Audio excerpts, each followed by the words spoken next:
പ്രതിപക്ഷ നേതാവ് രാഹുൽ ഗാന്ധി ലോക്സഭയിൽ ഉന്നയിച്ചത് സമീപകാലത്തെ ഏറ്റവും വലിയ ഒരു രാഷ്ട്രീയ ആരോപണമാണ്.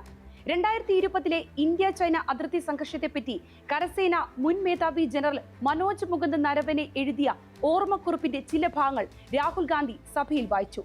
കൃത്യമായി പറഞ്ഞാൽ പെൻഗ്വിൻ പ്രസിദ്ധീകരിക്കാനിരിക്കുന്ന ജനറൽ നരവനെയുടെ പുസ്തകത്തെപ്പറ്റി കാരവൻ മാഗസിൻ ഇന്നലെ പ്രസിദ്ധീകരിച്ച ലേഖനത്തിലെ ചില ഭാഗങ്ങളാണ് പ്രതിപക്ഷ നേതാവ് വായിച്ചത്.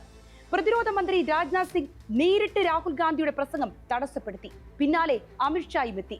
സ്പീക്കർ ഓം ബിർള പ്രസിദ്ധീകരിക്കാത്ത പുസ്തകം സഭയിൽ വായിക്കുന്നത് ചട്ടവിരുദ്ധമാണെന്ന് റൂളിംഗ് നൽകി. എന്നാൽ താൻ പുസ്തകമല്ല വായിച്ചതെന്നും തന്റെ കയ്യിലുള്ള ഇന്ത്യയിൽ വിൽപ്പനയിലുള്ള കാരവൻ മാഗസീനാണെന്നും രാഹുൽ ഗാന്ധി പറഞ്ഞു.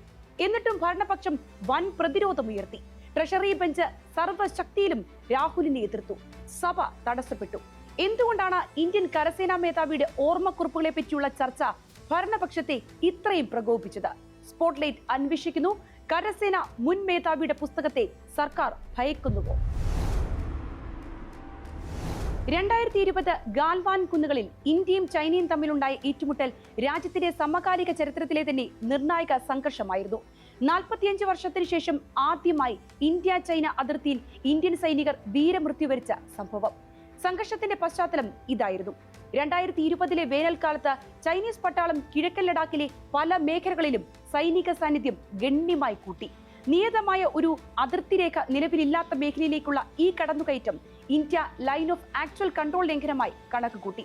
ഇരു സേനാ നേതൃത്വങ്ങളും തമ്മിൽ ചർച്ചകൾ തുടങ്ങിവെച്ചെങ്കിലും താഴ്വരയിലെ സ്ഥിതി ക്രമേണ അതീവ സംഘർഷഭരിതമായി. 2020 ജൂൺ 15 രാത്രിയിലാണ് ഗാൽവാൻ താഴ്വരയിൽ ഇരു സൈന്യങ്ങളും വന്യമെന്ന് തന്നെ വിശേഷിപ്പിക്കാവുന്ന തരത്തിൽ ഏറ്റുമുട്ടൽ നടത്തിയത്. അതിർത്തിയിൽ പടക്കോപ്പുകളും വെടിവെപ്പും ഒഴിവാക്കണമെന്ന ഇരു രാജ്യങ്ങളുടെയും പഴയ കരാറുകൾ നിലനിൽക്കുന്നതിനാൽ അന്ന് തോക്കുകൾ ശബ്ദിച്ചില്ല.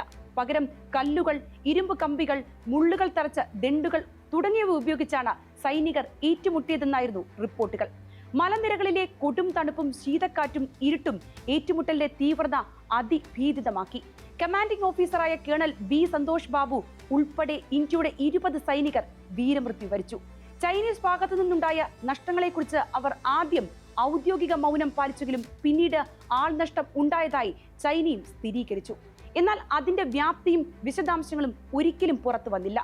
അക്കാലത്തെ പറ്റിയുള്ള ചില ഞെട്ടിക്കുന്ന വിശദാംശങ്ങളാണ് ഇന്ത്യയുടെ മുൻ കരസേനാ മേധാവി ജനറൽ മനോജ് മുകുന്ദ് നരവനെ തന്റെ 4 സ്റ്റാർസ് ഓഫ് ഡെസ്റ്റിനി എന്ന പുതിയ പുസ്തകത്തിൽ വെളിപ്പെടുത്തുന്നത്. ജൂൺ 15 ഭീകരമായ ഏറ്റുമുട്ടലിന് ശേഷം ഇന്ത്യ ചൈന അതിർത്തി സംഘർഷം അതിന്റെ പരകോടിയിലായി. 2 മാസം പിന്നിട്ടപ്പോഴേക്കും ഇരു രാജ്യങ്ങളും ഒരു പൂർണ്ണതോതിലുള്ള യുദ്ധത്തിന് എത്ര അരികിൽ എത്തിയിരുന്നുവെന്ന് ജനറൽ നരവനെ വെളിപ്പെടുത്തുന്നു.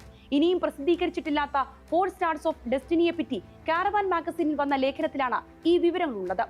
കിഴക്കൻ ലഡാക്കിലെ റെച്ചില്ല മലനിരകളിൽ ചൈനീസ് ടാങ്കറുകൾ ഇന്ത്യൻ പോസ്റ്റുകൾക്ക് തൊട്ടടുത്തെത്തിയ സമയത്ത് തിരിച്ചടിക്കാൻ അനുമതി തേടിയിട്ടും രാഷ്ട്രീയ നേതൃത്വത്തിൽ നിന്ന് വ്യക്തമായ നിർദ്ദേശം ലഭിച്ചില്ലെന്ന് നരവനെ വെളിപ്പെടുത്തുന്നു. ശത്രു തൊട്ടടുത്ത് എത്തിയെന്ന വിവരം ജനറൽ നരവനെ പ്രതിരോധ മന്ത്രി രാജ്നാഥ് സിംഗ്, ദേശീയ സുരക്ഷാ ഉപദേഷ്ടാവ് Ajit Doval, chief of defence staff general Bipin Rawat എന്നിവരെ വിളിച്ചറിയിച്ചെങ്കിലും ആരും എന്ത് ചെയ്യണമെന്ന് കൃത്യമായ മറുപടി നൽകിയില്ല എന്ന അതിഗുരുതര വെളിപ്പെടുത്തൽ പുസ്തകത്തിൽ ഉണ്ടെന്നാണ് കാരവൻ ലേഖനം പറയുന്നത്. ഇതാണ് രാഹുൽ ഗാന്ധി ഇന്ന് ലോക്സഭയിൽ വായിക്കാൻ ശ്രമിച്ചതും തുടർന്ന് സഭാതലം വൻ വാക്കേറ്റത്തിനും നാടകീയ സംഭവ വികാസങ്ങൾക്കും സാക്ഷിയായതും. കാരവൻ ലേഖനം ഇങ്ങനെ തുടരുന്നു. 2020 ഓഗസ്റ്റ് 31 രാത്രി 8:15 ഇന്ത്യൻ സൈന്യത്തിന്റെ നോർത്തേൺ കമാൻഡിന്റെ തലവനായ ലഫ്റ്റനന്റ് ജനറൽ യോഗേഷ് ജോഷിക്ക് ഒരു ഫോൺ കോൾ ലഭിച്ചു. കിഴക്കൻ ലഡാക്കിലെ റെച്ചില്ലായിലേക്ക് കുത്തനെയുള്ള പർവ്വത പാതയിലൂടെ 4 ചൈനീസ് ടാങ്കുകൾ ഇന്ത്യൻ സൈനിക പോസ്റ്റുകൾ ലക്ഷ്യമാക്കി നീങ്ങിക്കൊണ്ടിരിക്കുന്നു. അവർക്ക് ചൈനീസ് കാലാൾപ്പടയുടെ അകമ്പടിയുണ്ട്. ജോഷി ഈ വിവരം ഉടനടി ജനറൽ നരവനെ അറിയിച്ചു. കുറച്ചു മണിക്കൂറുകൾക്ക് മുൻപ് ഇന്ത്യൻ സൈന്യം ചൈനയിൽ നിന്ന് പിടിച്ചെടുത്ത തന്ത്രപ്രധാനമായ മേഖലയായ കൈലാഷ് റേഞ്ചിലെ നമ്മുടെ സൈനിക പോസ്റ്റുകളിൽ നിന്ന് 1 കിലോമീറ്ററിൽ മാത്രം താഴെയായിരുന്നു ചൈനീസ് പടനീക്കം. അതീവ ഗുരുതര സാഹചര്യം. ഇന്ത്യൻ പട്ടാളം മുന്നറിയിപ്പ് വെടി ഉതിർത്തു. ചൈനക്കാർ അത് കണ്ടില്ലെന്ന ഭാവത്തിൽ മുന്നോട്ട് കയറി വന്നുകൊണ്ടേയിരുന്നു. ഈ സമയത്താണ് വിദേശകാര്യമന്ത്രി എസ് ജയശങ്കർ, പ്രതിരോധ മന്ത്രി രാജ്നാഥ് സിംഗ്, ദേശീയ സുരക്ഷാ ഉപദേഷ്ടാവ് Ajit Doval, chief of defence staff general Bipin Rawat എന്നിവരെ ജനറൽ നരവനെ മാറി മാറി വിളിച്ചത്. എല്ലാവരോടും ഒറ്റ ചോദ്യം, ഇതാണ് സാർ സാഹചര്യം, എന്താണ് എനിക്കുള്ള ഉത്തരവ്? സാഹചര്യം വഷളായിക്കൊണ്ടിരിക്കെ സൈനിക മേധാവിക്ക് ഒരു വ്യക്തത വേണമായിരുന്നു. മിനിറ്റുകൾ കടന്നുപോയി. 9:10 യോഗേഷ് ജോഷി വീണ്ടും വിളിച്ചു. ചൈനീസ് ടാങ്കുകൾ തൊട്ടടുത്തെത്തിയിരിക്കുന്നു. രാത്രി 9:25 നരവനെ രാജ്നാഥ് സിംഗിനെ വീണ്ടും വിളിച്ചു. ഒരു വ്യക്തമായ നിർദ്ദേശം തരൂ എന്ന് ചോദിച്ചു. അതുണ്ടായില്ല. മുകളിൽ നിന്നുള്ള അനുമതിയില്ലാതെ വെടിവെക്കരുത് എന്ന പ്രോട്ടോകോൾ പാലിക്കൂ എന്ന് മാത്രം നിർദ്ദേശം.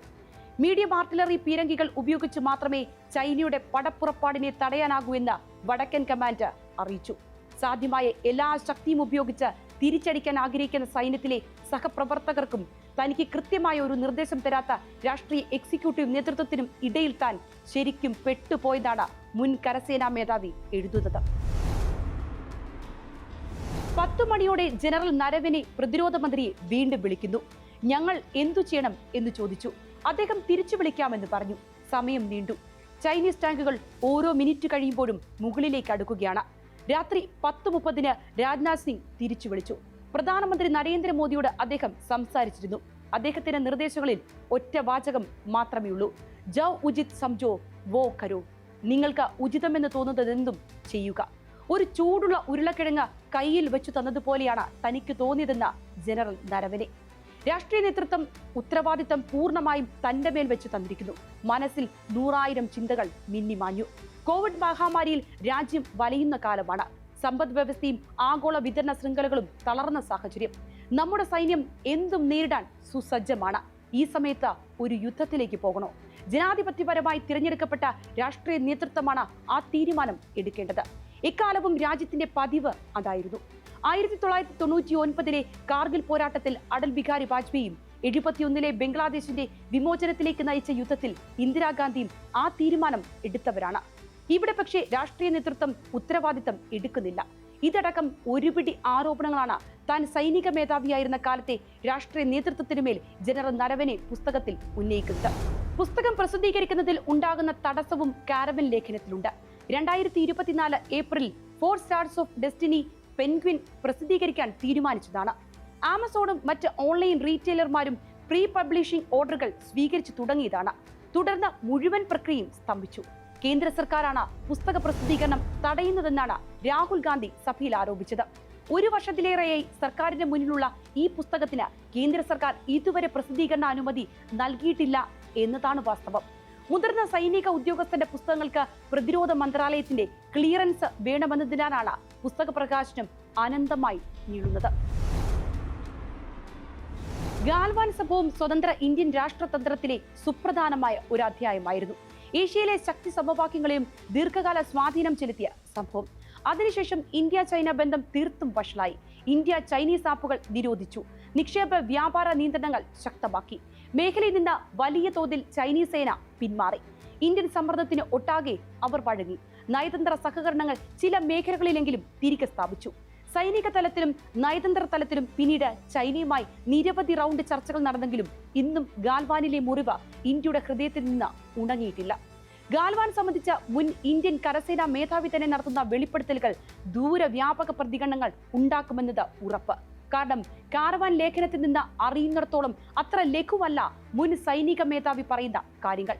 BJP MP തേജസ്വി സൂര്യ കോൺഗ്രസിന്റെ രാജ്യസ്നേഹത്തെയും സംസ്കാരത്തെയും ചോദ്യം ചെയ്തതോടെയാണ് ഈ തർക്കത്തിനെല്ലാം തുടക്കമായത് എന്നത് മറ്റൊരു വിരോധാഭാസവും. സ്പോട്ട്ലൈറ്റ് മറ്റൊരു വിഷയമായി നാളെ ഇതേ